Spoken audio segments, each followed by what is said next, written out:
କାଲି ମୁଁ ଆଉ ମୋ ସାଙ୍ଗରେ ଯାଉଥିଲୁ ଗଙ୍ଗେଶ୍ୱର, ସେ ମୋ ସାଙ୍ଗର ମାଉସୀ ଘରକୁ ଯାଉଥିଲୁ। ତ ସେଇ ଯିବା ରାସ୍ତାରେ ଦିଟା ପୁଅ ପିଲା ମାନେ ଦିଟା ଯୁବକ ମତେ ଆଉ ମୋ ସାଙ୍ଗକୁ ଫାଷ୍ଟ ଦେଖିଲେ। ତ ଆମେ ଯାଉଥିଲୁ ବେଣୁପୁରରୁ ଯାଉଥିଲୁ ଗଙ୍ଗେଶ୍ୱର ଆଡେ, ସିଏ ଭୁବନେଶ୍ୱର ଆଡେ ଆସିଥିଲେ। ମାନେ ଆମେ ଦି ଜଣ ଯାକ ଅପୋଜିଟ ଡାଇରେକ୍ସନରେ ଥିଲୁ। ତ ଫାଷ୍ଟ ସିଏ ମତେ ଆଗ ଦେଖିକି ହେଇ ହେଇ ହେଇ କହି ଚିଲେଇଲେ, କିନ୍ତୁ ମତେ ହେଇ ହେଇ କହି ଚିଲେଇଲେ। ପଛକୁ ବୁଲିକି ଚାହିଁଲି କି କଥା କଣ, ତ ପଛକୁ ବୁଲିକି ଚାହିଁଲା ବେଳକୁ ସେ ଲୋକ ମତେ ଦେଖି କ୍ରସ୍ କରିଗଲେ, ପାଖାପାଖି 100 ମିଟର 200 ମିଟର ଆଗକୁ ପଳେଇଲେ। ମତେ ହଁ ହୁଏତ ସେ ଆଉ କାହାକୁ ଚିଲଉଥିବେ କି କଣ, ତ ସେ ଚିଲେଇ ଚିଲେଇ ଆଗକୁ ପଳେଇଲେ। 200 ମିଟର ଖଣ୍ଡେ ଆଗକୁ ଯାଇ ସାରିଲେ ପଳେଇଲେ। ତ 200 ମିଟର ପରେ କିଛି ସମୟ ପରେ ଆମେ ଯାଉଛୁ ହେରି। ତ କିଛି ସମୟ ପରେ ସେ ଲୋକ ଜଣକ ସେ ଦୁଇ ଜଣ ମାନେ ଦି ଜଣ ଯାକ ଗାଡି ବୁଲେଇକି ପଛୁଆ ଆସିକି ଆମ ଗାଡିକୁ ବାଡେଇଲେ। ଆମ ଗାଡିକୁ ଆମ ସ୍କୁଟିକୁ ଫାଷ୍ଟ ବାଡେଇଲେ। ସ୍କୁଟିକୁ ଯେମିତି ବାଡେଇଲେ ମୁଁ ସେଇଠୁ ପଡିଗଲି। ସେ ଝିଅର ଆଉ ସେ ମୋର ମାନେ ମୋ ସାଙ୍ଗର ମୋର ସାଙ୍ଗ ହେଇକି ଦି ଜଣ ଯାକ ରାସ୍ତା ଉପରେ ପଡିଲୁ। ରାସ୍ତା ଉପରେ ପଡିକି ସେ ତାଙ୍କ ଭିତରେ ଜଣେ ଆସିକି ମୋ ମୁଣ୍ଡକୁ ରାସ୍ତା ଉପରେ ଦିଥର ବାଡେଇଛନ୍ତି। ମାନେ ପିଚୁ ରାସ୍ତା ଉପରେ ଏପଟେ ସାଇଡ ଟା ମୋର ପୁରା ମାଡ, ଦିଥର ରାସ୍ତା ଉପରେ ବାଡେଇଛି। ମୋ ବେକକୁ ସେ ଚିପି ଦେଇଛି। ମୋ ଡ୍ରେସ ମାନେ ମୁଁ ମୁହଁରେ ସ୍କାର୍ଫ ବାନ୍ଧିଥିଲି, ମୋ ସ୍କାର୍ଫ ଫାପ ଚିରି ଦେଇଛି। ମୋ ଡ୍ରେସକୁ ବି ମଧ୍ୟ ସେ ଚିରି ଦେଇଛି। ଚିରି ଦେଇକି ତା ସାଙ୍ଗ କହୁଛି ଏକ ଚାଲ, ତାକୁ ରୁମକୁ ନେଇକି ଚାଲ।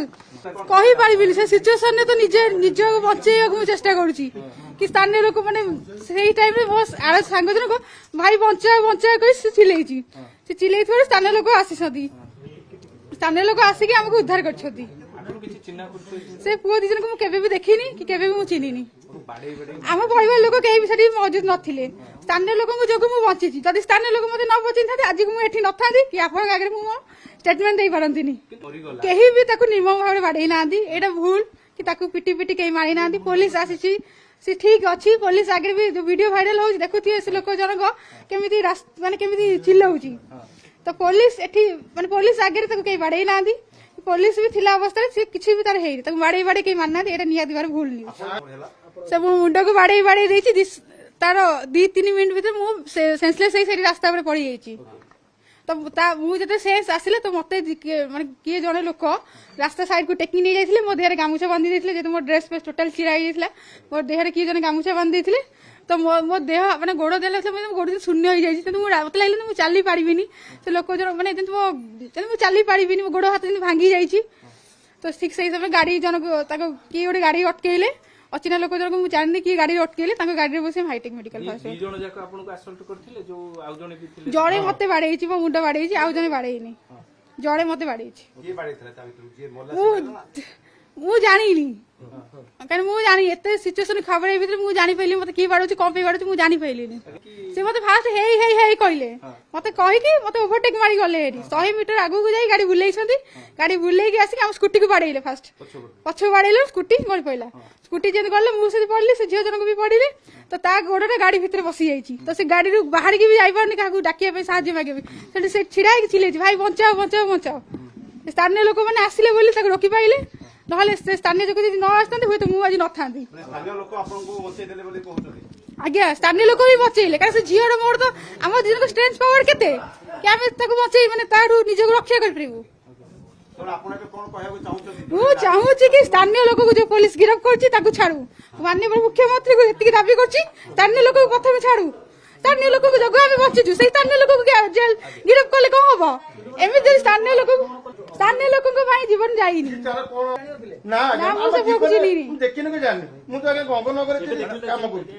ମୁଁ ସଡନ ଜାଣିପାରିବିନି। ମୁଁ ତାକୁ ଥରେ ହିଁ ଦେଖିଲି ରାସ୍ତା ଉପରେ, ଦେଖି ଦେଖୁ ସେ ମତେ ବାଡେଇବାକୁ ଚେଷ୍ଟା କରୁଛି।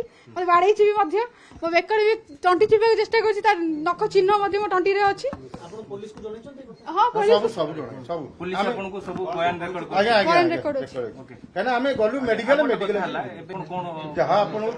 ଯାହା ମୋ ସହ ଘଟିଛି ମୁଁ ସେଇଆ ହିଁ କହିବି।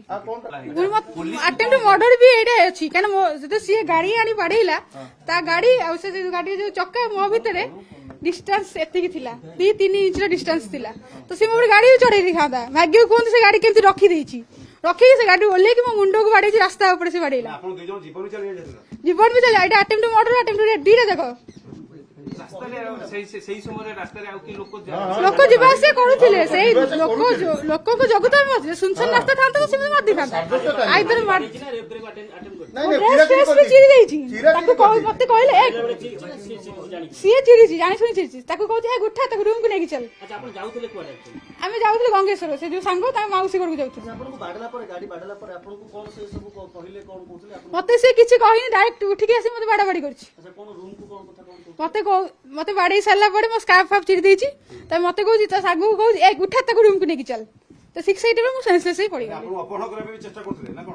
आज्ञा स्थानीय लोक गिरफ करवाटा भूल स्थानीय लोक छाड़देवा ठीक स्थानीय लोक गिरफ हम नेक्स्ट टाइम जब भी एमती घटना घटव स्थानीय लोक कहीं जीवे कि खाली पुलिस को कॉल करदे कि भाई आसतु एठी पुलिस आसे 10 मिनट लगे ता भीतर से लोक जहाँ पाइब तो करदब थाना अछि कोर्ट अछि सब आईन अछि आईन को कहीं हाथ को नहीं ना कि ताको बाड़ा बाड़ी कहीं मारी ना नाई लुहा रोड तक बाड़ा है नहीं अपन पोस्टमार्टम रिपोर्ट ही जरा पड़ी जो कौन है नाई मु सेंसलेस ही पड़ी जाइली तो मुझे से चाहे मुझे निजे जानी पाइले मु कोठी अछि मो सहित कौन घटी तो किछ समय पड़े माने 10-15 मिनट पड़े मु जानी पाइली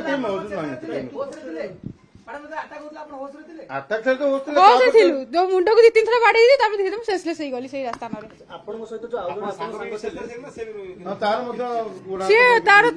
जेहेतु आम निजन जगह रास्ता पड़ी गलु तार गोटे गोड़ गाड़ी भितर पशि जाइला आ गोटे गोड़ गाड़ी बाहर पड़ी जेहेतु गाड़ी भितर गोटे गोड़ पशि तो सी बाहर को जाई पार नते खाली लोक को चिल्लाई भाई बंचा मुझे मध्य चिल्लाई कहीं जेहेतु जन मत आक्रमण कर चेष्टा कर मुझे चिल्लाई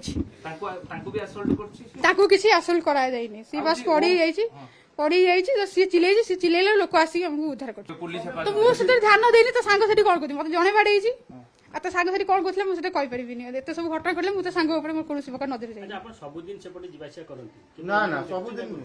जाए मो कम पड़े मुझे जाए एमती के घटनी निश्चित भय लगुच आप न्यूज देखुवे जापारे परिवार लोक केमती कहते युवती गुड़ाक युवती मान किसी भूल न था युवती गुड़ाक स्थानीय लोक मान भी किसी भूल ना स्थानीय लोक मैंने उद्धार कले स्थानीय लोक कहे कि स्थानीय लोक मैंने बाड़ी मार दी ना ताकि चिन्ह ना जानी किछि जानने नाई लोक कई कौन लोक आईन को हाथ को नहीं ना स्थानीय लोक जो आम उद्धार पाई जदि बर्तमान केस को कहे लोक मैंने स्थानीय लोक आईन को हाथ को नेले नेक्स्ट टाइम कौन स्थानीय लोक भी क्या अटकईबे खाली पुलिस को डाक दे भाई आस जी जहाँ बाटे पड़े जहाँ बाटे पड़े जहाँ बाटे हो